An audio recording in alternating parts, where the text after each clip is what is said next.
사람의 환경은 각양 다 다르지요. 마음도 참 많이 다릅니다. 성격도 다르고 성품이 달라서 마음이 다 다릅니다. 환경이 다르고 성격이 다르고 각양 다른 것이 많지만은 그러나 꼭 사람이면 누구나 다 원하는 것 중에 하나가 있습니다. 그것은 행복하고 싶다라는 겁니다. 이 땅을 살면서 내가 행복하게 살았으면 좋겠다. 그 행복을 추구하는 마음은 사람마다 다 동일한 줄 압니다. 그리고 이 행복을 얘기할 때마다 뭐 여러 가지를 행복의 조건들을 얘기하지만 그 가운데 빼놓을 수 없는 것 중에 하나가 바로 사랑입니다. 그래서 당신은 사랑받기 위해 태어난 사람, 당신의 삶 속에서 사랑받고 있지요 라는 노래를 교회에서 부르는 노래였지만은 일반 교회 밖에서도 이 노래를 부르는 것을 좋아합니다. 사랑과 행복은 아주 밀접하기 때문입니다. 내가 누군가를 사랑하고 있으면, 그리고 누군가로부터 내가 사랑을 받고 있다는 느낌을 갖고 있으면 행복을 느끼게 됩니다. 연세가 드실수록 이 손자 손녀들을 사랑할 수 있는 대상이 생겼다는 것 자체가 행복하죠. 그런데 만약에 내 주변의 친구들이 다 세상을 떠나고 내가 사랑할 어떤 대상이 없다고 한다면 상당히 외로울 겁니다. 아내가 행복하지 않다라고 느끼는 분들이 많이 생길 겁니다. 아무리 이 땅에서 가진 것이 많다고 할지라도 사랑받고 있지 않다는 생각이 들면, 내가 누군가를 사랑할 대상을 갖고 있지 않는다면 행복을 느끼기가 정말 어렵습니다. 사람은 사랑받기 위해서 태어난 존재들입니다. 왜냐하면 하나님은 사람을 사랑하시기 때문입니다. 성경은 말씀하기를 하나님이 세상을 이처럼 사랑하사 그랬습니다. 이처럼 사랑하사. 세상을 사랑하신다 그랬습니다. 여기서 세상이라는 말은 사람을 말합니다. 세상에 사람을 사랑하신다는 말입니다. 그렇다면 하나님께서는 오늘 이 자리에서 함께 예배하는 우리 모두를 다 사랑하신다라는 말씀이죠. 하나님은 사람을 사랑하시기 때문에 사람이 멸망하는 것을 원하지를 아니하십니다. 하나님은 사람을 사랑하시기 때문에 세상 사람들이 영원한 생명을 얻기를 원하십니다. 그래서 독생자를 보내셨습니다. 성경은 세상을 이처럼 세상을 사랑한다고 했는데 독생자를 보내주시기까지 세상 사람들을 사랑하셨습니다. 성경은 계속해서 말씀합니다. 독생자를 주셨으니 이는 저를 믿는 자마 그를 믿는 자마다 멸망하지 않고 영생을 얻게 하려 하심이라. 그렇습니다. 하나님은 사람들이 멸망하는 것을 원하지 않습니다. 그래서 독생자 예수님을 세상에 보내셨습니다. 그리고 예수님은 사람을 구원하시기 위하여서 십자가에 돌아가셨습니다. 이것은 하나님께서 우리를 사랑하시는 최고의 증거입니다. 성경은 우리가 아직 죄인 되었을 때에 그리스도께서 우리를 위하여 죽으심으로 하나님께서 우리에 대한 자기의 사랑을 확증하셨느니라고 했습니다. 하나님이 언제 나를 사랑하셨느냐? 그렇게 질문할 때에 하나님의 대답은 이겁니다. 예수님을 우리를 위하여 십자가에 죽게 하셨다. 그것이 너를 사랑하는 나의 사랑이다라고 말씀하시는 겁니다. 이러한 하나님의 사랑을 많이 깨닫는 사람은 사람을 사랑하면서 살아가야 합니다. 아무리 음식을 맛있게 만들지라도 그 음식에 양념을 넣지 아니하면 맛이 없죠. 마찬가지로 아무리 훌륭한 행동을 많이 한다고 할지라도 그 행동에 사랑이 빠지게 되면 그 행동은 무용지물입니다. 있으나 마나한 행동입니다. 이 사실은 이미 지난 주일에 1절에서 4절 말씀에서 3절 말씀에서 말씀드린 바가 있습니다. 연세대학교의 김동길 명예교수는 이런 이야기를 합니다. 사람 됨은 그 사랑의 크기로 안다 그랬습니다. 그 사람이 얼마나 사람다운 사람이냐, 그것은 그 사람이 얼마나 사람을 사랑하는 크기가 크냐, 그것을 통해서 알 수 있다는 말입니다. 그는 이것을 그의 어머니로부터 배웠다고 했습니다. 그리고 그의 어머니는 그것을 어떻게 하셨을까요? 김 교수님의 그 글을 보면 그의 어머니는 예수님을 믿고 하나님의 사랑을 깨닫고서 살았던 사람이었다고 했습니다. 삼복더위에 선풍기 하나 없는 그 집에서 삭바느질로 생계를 이어가면서도 내 영혼이 은총 입어 중한 재짐 벗고 보니 슬픔 많은 이 세상도 천국으로 화하도다. 이렇게 찬송을 하시면서 쉼 없이 기도하고 성경을 읽으셨다고 했습니다. 그러면서 그런 어머니께서 종종 이 아들에게 교육하기를, 공부는 수수하게 해야 돼. 이 악물고 친구를 짓밟고 서면 올바른 사람이 되겠나? 사람 구실하려고 공부하는 거야. 그렇게 가르치면서 사람 사랑을 가르쳐 주셨다고 했습니다. 이러한 어머니의 사람 사랑의 이 교훈은 그 어머니께서 하나님을 사랑하는 그 사랑을 하나님으로부터 받았기 때문인 것을 말합니다. 여러분, 진정한 사람 사랑은 하나님의 사랑으로부터 오는 그 사랑을 받을 때입니다. 따라서 하나님의 사랑을 깨달아 아는 사람만이 사람을 정말로 사랑할 수가 있습니다. 조건 없이 말입니다. 하나님의 사랑을 받은 사람은 사람 사랑하는 것으로 표현할 수 있어야 됩니다. 어떻게 사랑해야 합니까? 오늘 성경에서는 사도 바울이 사랑이 무엇인가, 하나님께서 우리에게 주신 사랑이 무엇이며 하나님의 사랑을 받은 사람은 어떻게 사람을 사랑해야 할 것인가에 대하여서 4절에서 7절 말씀에 오늘 본문에서 말씀을 합니다. 저는 이 말씀 가운데서 몇 가지만 말씀드리려고 합니다. 사랑은 오래 참습니다. 정말로 사람을 사랑하기를 원한다면 참아야 됩니다. 4절에서 사랑은 오래 참고라고 했고, 또 사랑의 정의를 내리는 마지막 7절에 가시면 모든 것을 참으며 모든 것을 견디느니라 라는 말씀으로 끝을 맺고 있습니다. 연애 시절에는 애인이 무슨 이야기를 하더라도 귀 기울여서 다 들어줍니다. 설령 듣기 싫은 이야기를 할지라도, 전에 들었던 이야기를 할지라도, 좀 빤한 이야기를 할지라도, 그래? 그래서 어떻게 됐는데? 반응을 보이면서 오래 참으면서 이야기를 들어줍니다. 자, 드디어 결혼을 했습니다. 결혼을 하면 변합니다. 아내가 무슨 얘기를 하면 그만 됐다, 1절만 해라. 다 들으려고 하지를 않아요. 그냥 그 정도 들어주면 다행이죠. 이제 결혼의 시간이 좀 더 길어지면 그때는 아내가 무슨 이야기를 하면 시끄럽다, 그만해라. 아예 들어주려고 하지를 않습니다. 참지를 못한다는 거죠. 사랑하면 오래 참습니다. 사랑이 식어질수록 참는 시간도 단축됩니다.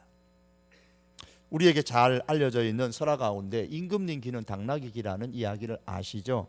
미설화 이야기는 우리나라의 삼국유사에도 나오는 이야기고, 또 신기하게도 그리스 신화에도 나옵니다. 누가 표절했을까요?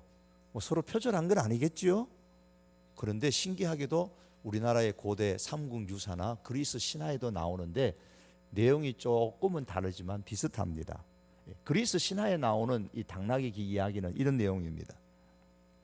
아폴로 신이 벌을 내려서 미다스라는 왕의 기를 떼어내버리고 대신에 거기다가 당나귀 기를 붙였습니다. 왕은 그 기가 보기 싫어가지고 언제나 왕관을 써서 이렇게 깊이 귀를 가렸습니다. 귀를 만져야 될 때가 있잖아요. 그 이발사를 불러야 되는데 그때는 감출 방도가 없었어요. 그래서 왕은 이발사를 통해서 머리를 잘 만지고 나면 그 다음에는 반드시 그 이발사를 죽여버렸습니다. 소문 날까 봐. 이렇게 해서 여러 사람이 죽었으니 얼마나 왕한테 가서 머리 만지고 나면 죽는다라는 소문이 퍼졌겠죠. 새로운 이발사가 왔습니다. 역시 왕의 머리를 만졌는데 만지면서 사정사정합니다. 제발 목숨만은 살려주십시오. 절대로 얘기하지 않겠습니다. 그렇게 서약하고 또 서약하고 왕의 자비를 받아서 생명을 건졌습니다. 왕의 머리를 손질하고 나서 이발사가 집에 왔는데 얼마 있지 않아서 병 들어버렸습니다. 의사를 불러왔는데 고칠 방도가 없습니다. 당신 병은 못 고칩니다. 너무 참아서 생긴, 이 속에서 너무 참아서 생긴 병이라서 이 약으로 안 됩니다. 그래서 이 이발사는 억지로 기력을 차려서 일어나가지고 땅바닥에 구덩이를 파서 거기에 머리를 넣고 속삭였습니다. 임금님기는 당나귀 길한다. 임금님기는 당나귀 길한다. 소리 쳤습니다. 속 시원하게 속에 있는 그 비밀을 다 그냥 그 구덩이 속에다가 얘기했습니다. 그리고 흙을 다 덮어버리고 시시미를 떼고 사는데 거기서 버드나무 한 그루가 자랐습니다. 그것이 커서 바람이 불어 가지가 흐느거릴 때마다 말소리가 들리는 겁니다. 임금님기는 당나귀 길한다. 임금님기는 당나귀 길한다. 삼국유사에는 어디에 갔습니까? 대나무 숲에 가가지고 그렇게 소리를 쳤다고 얘기하죠. 여러분, 이 두 설화가 뭐 여러 가지 의미를 주려고 했겠지만 참는다는 게 얼마나 힘든가라는 것을 보여주는 거죠. 사람은요, 이 본성상 참는 것을 잘 못하는 존재입니다. 그래서 오래 참는 것은 내 마음대로 되는 것이 아닙니다. 하나님의 사랑이 내 마음에 다 들어오면 그때는 참을 수가 있습니다. 우리가 오래 참아야 하는 이유는 예수님께서 우리를 사랑하셔서 오래 참으셨기 때문입니다. 바울이라는 사람이 이런 간증을 합니다. 예수 그리스도께서 내게 먼저 일체 오래 참으심을 보이셨기 때문에 내가 하나님의 긍휼을 받았다 그랬습니다. 바울은 정말 예수님 믿는 사람을 핍박하던 사람이었습니다. 나같이 예수 믿는 사람을 핍박하던 사람이 어떻게 예수님을 믿게 되었는가 생각해 보니까 이것 이유는 하나밖에 없어요. 예수님이 오래 참으셨기 때문에 내가 예수님 믿게 되었다는 겁니다. 만일에 내가 예수님 믿는 사람을 한참 핍박할 때에 그때 예수님께서 못 참으시고 무슨 일을 저지르셨다면 내가 지금 살아있지도 못했을 것이고 예수님을 믿지도 못했을 것이라는 겁니다. 그런데 내가 그렇게 예수님을 핍박할 때도 예수님께서는 참으시고 또 참으셨기 때문에 드디어 내가 예수님을 믿는 이러한 사랑을 받게 되었다라고 고백을 한 바가 있습니다. 그렇습니다. 예수님께서 오래 참으시기 때문에 우리가 오늘 이 자리에 나와서 예수님을 믿을 수가 있는 것이고 또한 예배를 드릴 수가 있는 것입니다. 그렇다면 이제는 우리가 예수님의 그 사랑을 받을 뿐만 아니라 하나님의 사랑을 받을 뿐만 아니라 우리 역시도 누군가를 위해서 이제는 오래 참을 그러한 차례입니다. 누군가를 위해서 기다려줘야 할 그런 순서가 우리에게 온 것입니다. 정말로 예수님의 오래 참으심으로써 내가 구원을 받았다면은 그 예수님의 오래 참으심의 그 사랑을 기억하면서 때로는 참기 어려운 상황 속에서도 내 주변에서 나를 참기 힘들게 만드는 그런 사람이 있을 때에 그 누군가에 대해서 오래 참음으로써 예수님의 사랑을 실천할 수 있는 우리들이 될 수 있기를 원합니다. 사랑은 오래 참는 겁니다. 사랑은 4절 말씀에 그 다음에 온유하다 그랬습니다.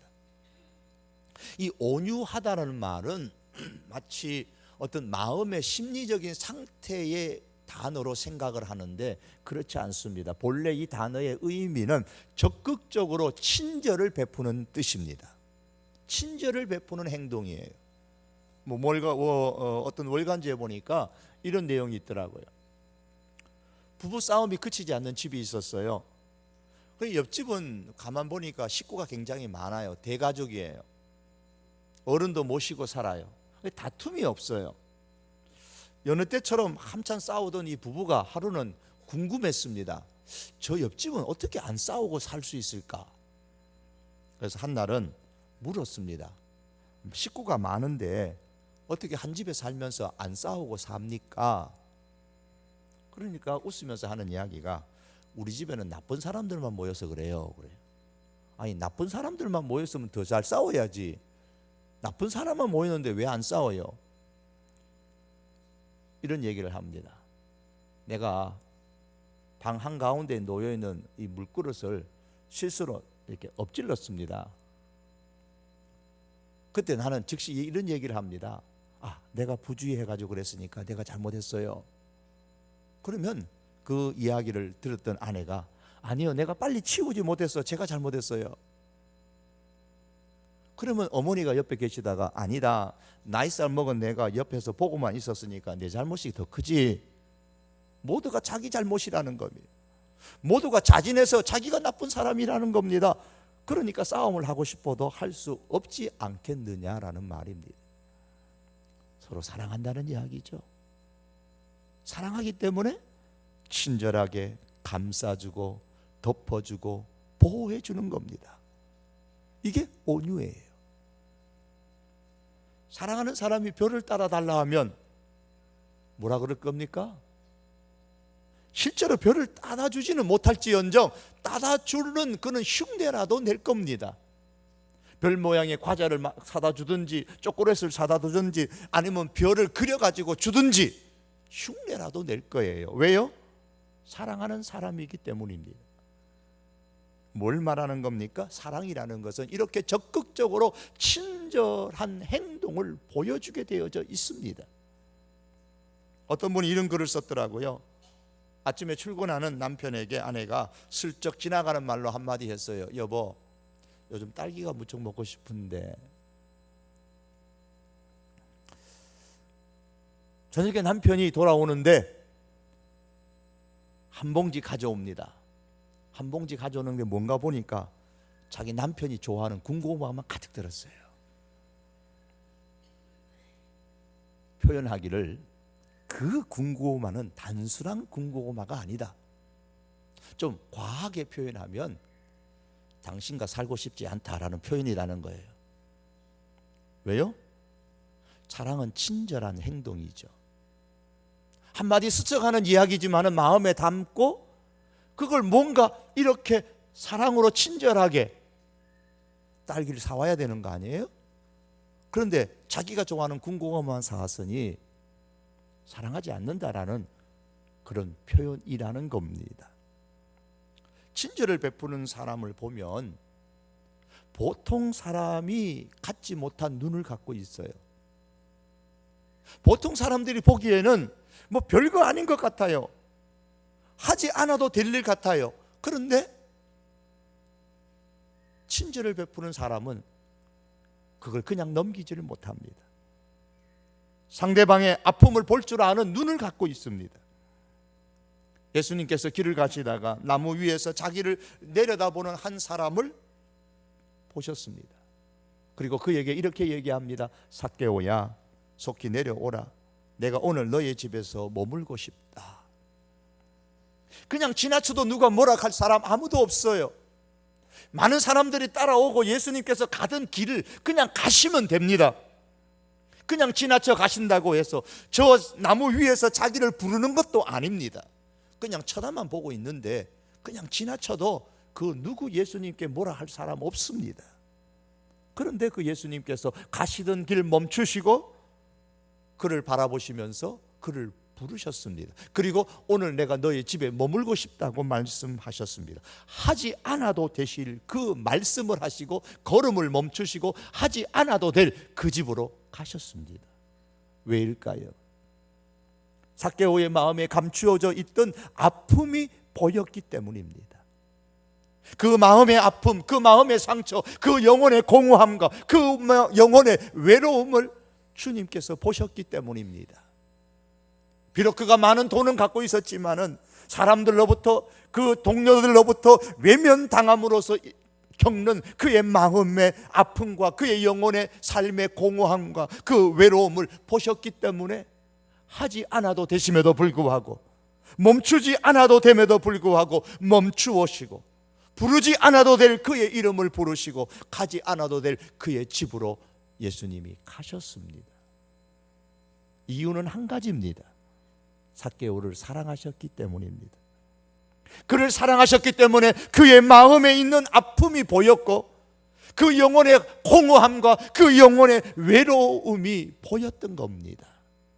그래서 가던 길 멈추고 그를 부르시고 그의 집으로 가시는 친절을 기꺼이 보여주셨습니다. 어찌 삭개오뿐이십니까? 예수님은 지금도 여전히 하지 않아도 될 일을 행하십니다. 우리를 불러 예배의 자리로 오게 하지 않아도 되실 뿐입니다. 그럼에도 불구하고 그 누군가를 통하여서 예수님은 우리를 부르셔서 이 예배당 안에 오게 하시고 말씀을 듣게 하시고 예수님을 그 마음에 영접하도록 하시는 것은 바로 예수님께서 우리를 사랑하시기 때문에 하시는 행동인 겁니다.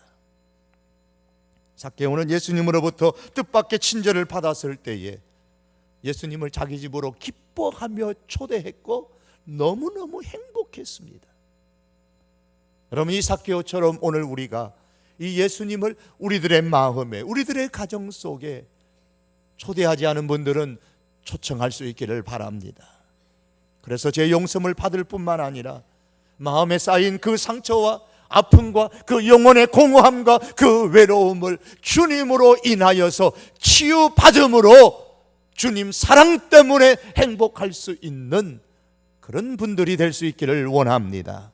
더 나아가서 예수님의 이 사랑으로 사람들에게 내가 구태여 하지 않아도 뭐라할 사람 없지만은 그럼에도 불구하고 기꺼이 작은 친절을 베풀며 크고 작은 친절을 나누어주며 살아갈 수 있는 그런 하나님의 사람으로 살 수 있기를 원합니다. 사랑은 또한 시기하지 아니하며 자랑하지 아니하며 교만하지 아니한다고 했습니다.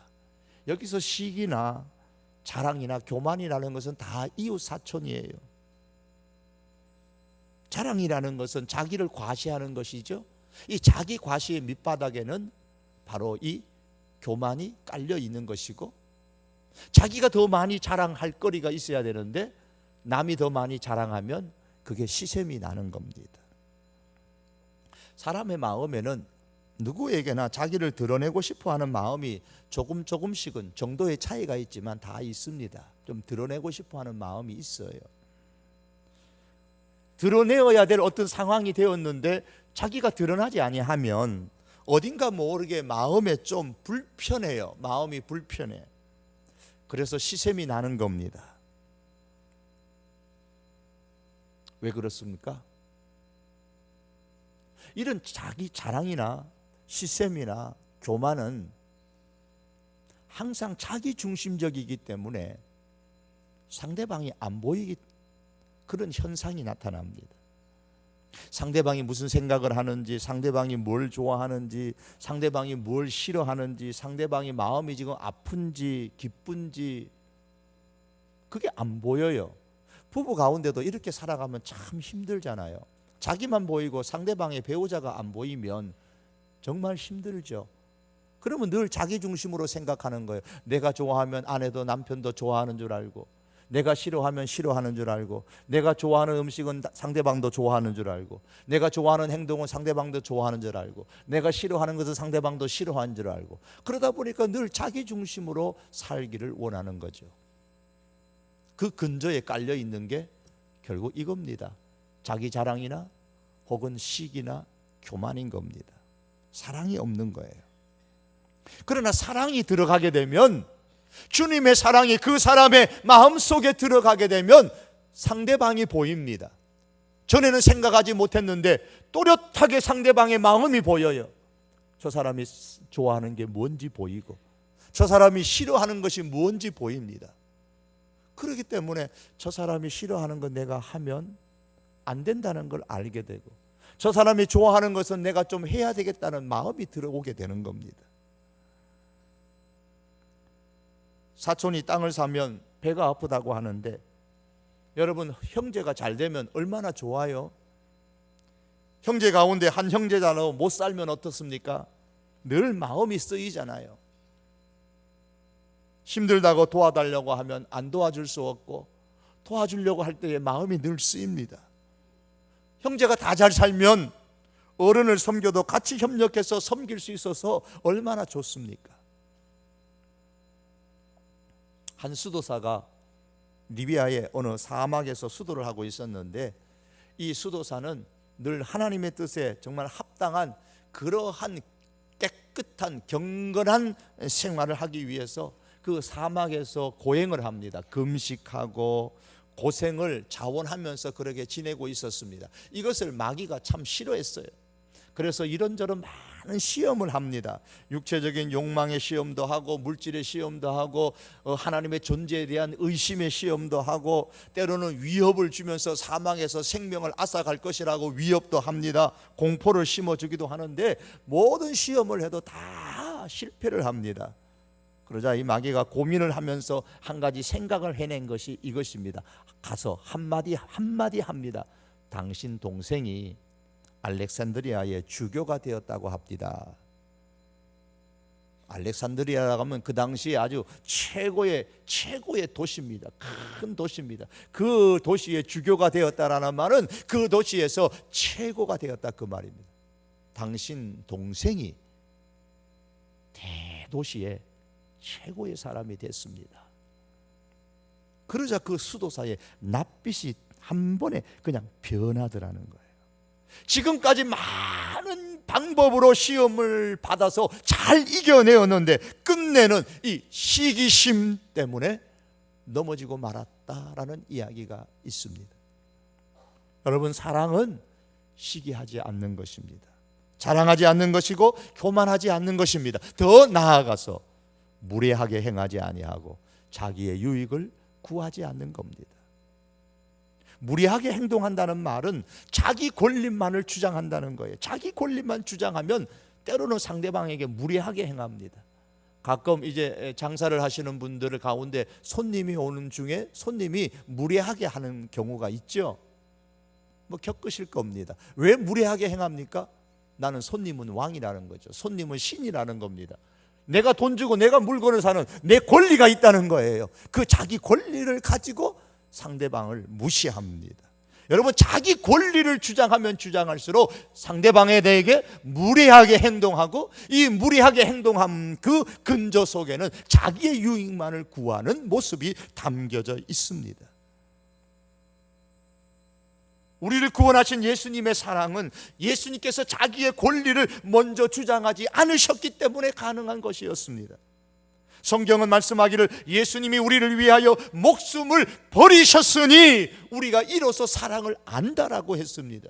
여기서 목숨을 버리셨습니다. 예수님이 우리를 사랑하셨기 때문에 목숨을 버리셨습니다. 이 버리셨다는 말씀은 자기 권리를 주장하지 않으셨다는 말씀이에요.